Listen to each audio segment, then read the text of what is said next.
What's going on, guys? Dalton Miller back again with another video for the Pro Football Network. Going over another mock draft again today. Yesterday we did Ollie's. Today we will be going over Matt Williamson's first round mock draft.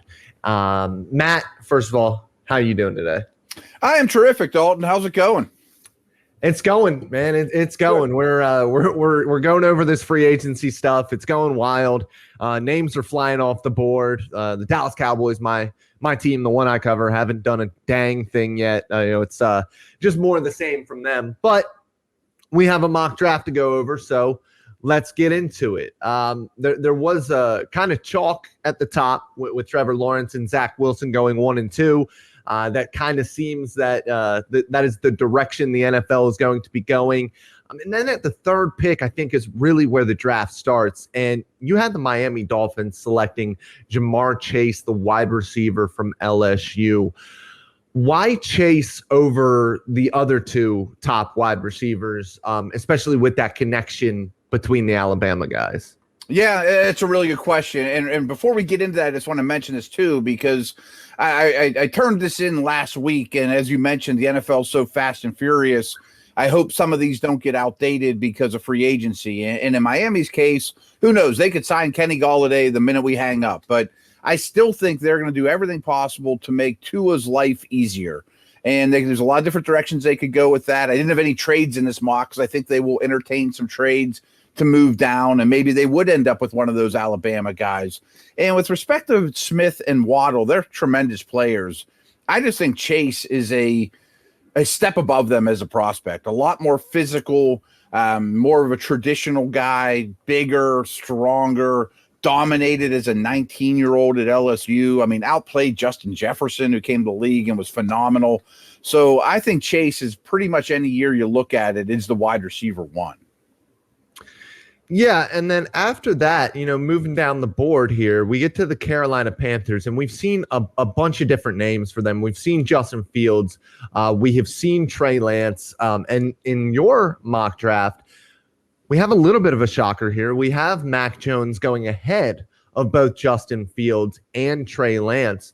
Is this just kind of going off of the connection that we got, from the Senior Bowl? Obviously, Mac Jones was with that Carolina coaching staff. Or do you think that they really would like that more traditional pocket passer in that offense? Yeah, this one wasn't very chalky, as you mentioned. And I'm not predicting it or anything or putting my reputation on the line that Mac Jones is going to be just better than Justin Fields or go ahead of him or anything like that. But my thought process with this, and to be honest, I've warmed up to Mac Jones much more as this draft process has gone along because he's so good processing and knowing where to go with the football. And if you just isolate the quarterback position at Alabama, he's pretty darn impressive. Yes, the people around him help him dramatically. But my logic behind this pick with Carolina is this is a really weird year. And we're going to have less information on all these draft prospects than ever. And you're going to have to trust the little time you have with these guys and your connections and all those type of things more. You just have less data to go off of on these players. So coaching them at the Senior Bowl, spending all that time with Mac Jones, then all that's especially true at the quarterback position, to me makes it a little safer pick. It's a little easier to turn in that card because you understand the player so well. Yeah, and you brought up a very, very good point. How difficult is it to separate the player from his surroundings, especially, in a year where 𝗠𝗢𝗥𝗘 had a little bit of a down year? Obviously, he was coming off of the injury, but we saw what he was playing with at Alabama. And now you have Mac Jones. As an evaluator, you've done this for a very, very long time. How difficult is it to separate Mac Jones from that Alabama offense? It is difficult, and it's important because there's also a mindset, if you're Mac Jones, that every time you walk on the field, you're playing with the best team. Your defense is better than the opposing quarterback's defense. Your receivers are better. Your protection's better. Hey, if I screw up just a little bit, my guys will bail me out. I can probably hold the ball a tick longer, let a Waddle or a Smith uncover because my protection's going to be fine. And that's all very true. And, all these guys have different circumstances. And, but I still think there's not an art, but there's a talent to isolating the quarterback position, trying to put yourself through his eyes. What's he seeing? What's he processing? What's he eliminating? How quickly is his mind working? And Jones is very impressive in that capacity. And moving on to the next pick, we have, I guess, a little bit of a surprise, but if you've been, listening to Benjamin Albright at all lately, you know that, cornerback might not be the way that the Denver Broncos go. You talked about that in your mock draft. There's been a ton of cornerback to the Denver Broncos in all of these mock drafts, but they go quarterback here. They go with Justin Fields, and I got to wonder here, I mean, obviously this means that they are going to give up on Drew Lock at that point or move on from him. Do you think that that's what they should do, or do you think that's what they will end up doing? I don't think it'll end up this way. I mean, to be very honest with you, there's no trades in my mock. I mean, I don't think that Fields lasts till 9, but the way that this happened to lay out, they had no choice. I mean, I think you just have to grab such a talented prospect. And that doesn't even mean he'd be the day one starter for Denver. I mean, it's just too good to pass up. At some point, you just have to take the chance on the quarterback. I think they're going to give Locke another chance. I was very critical of them, actually, a year ago. I really thought they should have signed a Jameis Winston and Andy Dalton, somebody else. And they had nobody else around Locke, to push them or as a fallback plan. I would hope they do at least that this year. I mean, I think they could go Micah Parsons here. I still think a corner's a possibility, and there's 2 good ones on the board that'll go the next 2 picks. But if they get a gift like Fields falling to them at 9, I think you just have to take it. So you don't necessarily think that in a trade up situation they're going to be one of the players, but if one of those top quarterbacks does end up falling to the 9 spot, you believe that they have to go that direction, correct? If you get a gift in the draft, you just take it. Yes. Yes. Okay. So moving down, the Pittsburgh Steelers have had a little bit of a change. Maurkice Pouncey obviously retiring as their center. The run game has not been, in recent years, what you would expect from, a blue collar Pittsburgh town. You have them going with Najee Harris. What was your thought process, between going running back and possibly going with a center like Creed Humphrey here? Yeah, I for those that don't know, I'm very close with the Steelers. It's my hometown. I do a Steelers radio show for the team directly. I'm at training camp every year. Well, not this year. And so this is my team. I mean, there's no doubt about that. I do think Javonte Williams is a possibility here as well. Another running back from North Carolina who I didn't end up having in the first round, but he's gaining a lot of steam. He's a little younger, doesn't have as much wear and tear on his body as Harris. But Harris is a great prospect, and they really – job number 1 for the Steelers this year has to be to create a running game.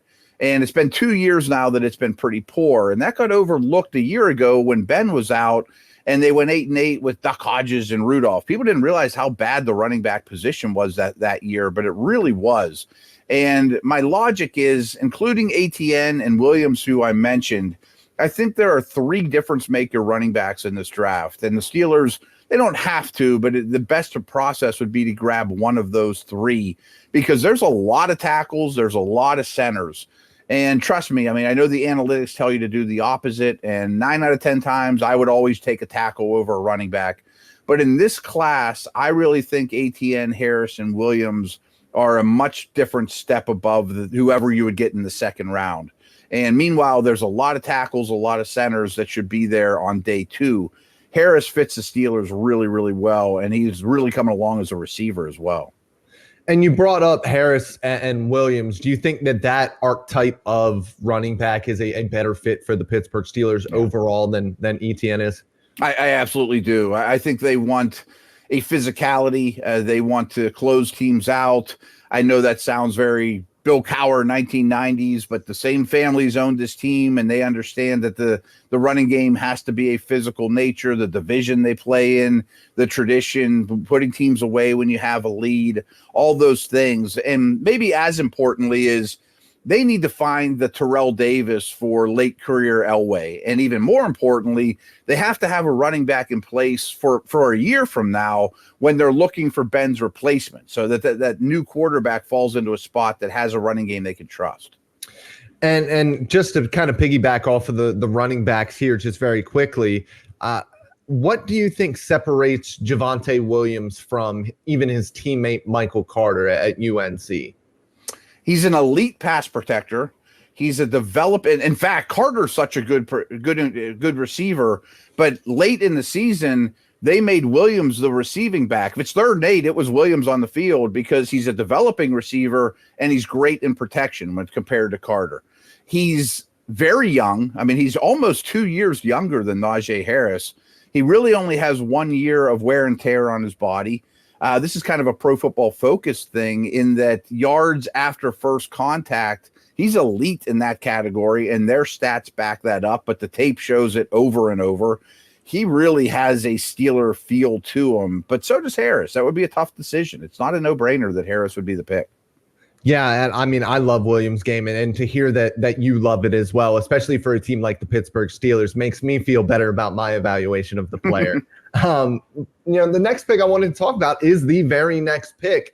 I mean, I really wanted to talk about this one because we've seen so often the Jacksonville Jaguars in this situation going with Christian Barmore, the defensive tackle from Alabama, and it just seems like that is the fit that everybody is kind of placing the player at. But you have Trevon Moehrig going here, and from the way you said it, you think that he is, a step ahead of the rest of the safeties in this class. How much further ahead do you believe he is, and what separates him from the rest of these safeties? Yeah, and boy, their safety position is horrible. So it's not like they lack for needs in Jacksonville after losing 15 straight. I mean, we all know that, and they earned Trevor Lawrence. But their safety situation's really bad. But so is their defensive tackle situation. I'm sure they'll make some signings in the meantime. But Moehrig's a guy that I had a hard time finding weaknesses. I mean, he has size, he has speed, he has physicality, he can play zone, he can play man, he's a good blitzer, he's got ball production, he can play up near the line of scrimmage, he can play deep, he's good versus the run, he's a solid tackler. He's not Sean Taylor or an elite safety prospect that just blows you away, but he's, a B or B plus in pretty much all categories. Yeah, and playing in that defensive scheme at TCU, it's not an easy task to play safety there. And I do think that, there's a part of Trevon Moehrig that's a little bit boring in the way that you watch him play tape, just because he is somebody that just kind of does their job and is, very versatile in the way that he plays. The next pick I wanted to talk about here is at number 27, the Baltimore Ravens drafting Jayson OWEH, the edge rusher from Penn State. And you say it here, he's a bit of a project, and I got to agree there. And I think that there's some other edge rushers here that I would take over Jayson OWEH. But why do you think in this instance the Baltimore Ravens go with, obviously the freak athlete that he is? I know more than probably any team in the league, they truly are best player available. But we just saw Ngakoue sign with the Raiders. We just saw Judon, inked with the Patriots. They really have no one at this position on the roster. So I really think an edge player has to be the pick here. And Baltimore has a great tradition of drafting these guys, developing them, and then they leave in free agency and they get a comp pick for them, as they will with Judon and Ngakoue. And to your point, I was a little torn which edge to pick. I mean, OWEH had 0 sacks last year. I mean, that's a little hard to stomach, and yep. Baltimore's a tape-driven team. But boy, his traits are really impressive. I mean, he is a freak athlete, great get off, and I think that trust their coaching staff to get the most out of him. And for you, when you're doing mock drafts or when you were in the NFL, how much does regional pool actually affect the way that teams look at draft selection? So, he is a Penn State player. He is in that area. I'm sure they probably get a little bit better of an eye on him since he is so close. Am I off base there or? No, I mean, obviously they don't ignore anybody. I mean, of course, we know that. I mean, if the guy's at Washington or Texas or whatever, he's going to get just as much attention. but there's certainly a much better chance that you know somebody that knows him, or you know what I mean? Like the circles are small. And I realized that quickly in the NFL. I mean, I was a scout in the league for 1 full year. So I was very much learning. But when I would go into Penn State or West Virginia or wherever, I realized those other old curmudgeon scouts knew the ball boys. They knew the women, the lunch ladies. They know who picked up the trash and cleaned the place. They got all the dirt. And that's really, really important in the scouting world, especially this year. And I think if you are closer to the organization, just geographically, that is an advantage without question. So the final pick I wanted to go over with you here was the Green Bay Packers selection of Greg Newsome, cornerback from Northwestern, pairing him with 𝗙𝗢𝗟𝗡𝗢𝗓. I talked about it yesterday in my video. It seems like the rich get richer here. And honestly, it seems like Greg Newsome in this part of the draft process has really separated himself a little bit as the CB4 in this draft class. Is that how you see it? It is. I think he's very impressive, very smart, good technique, size, speed player.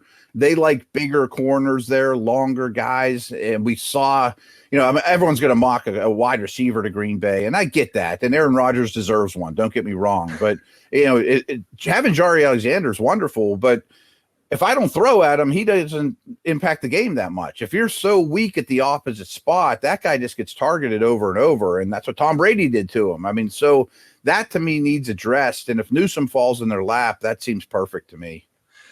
And with Newsome, something that I always wonder is the lack of games played, because I believe he's only played in 15 college games. At corner, is that something that teams will look at as closely as they would, say a quarterback, for instance? Well, a problem, and it's a really good question, because a problem with, especially, no offense to Northwestern, but it's not Ohio State, it's not Bama, that if he's the best player on that defense, every snap, there's probably not a lot of tape to watch of him. People aren't going to challenge Newsome. It's kind of the Jaire Alexander conversation we had. So, when a corner is the best player out there, the opponent knows it, and they're going to throw or pick on the other 10. So in this case, with him not playing a lot of games, if I did a cut-up tape just of Newsome where he has to play the ball, I mean, it's not going to be all that big. It's a small tape. All right, Matt, thank you so much for stopping by and going over your mock draft. I had a fantastic time going through it, and I look forward to the next one that you end up doing. Absolutely. This was fun.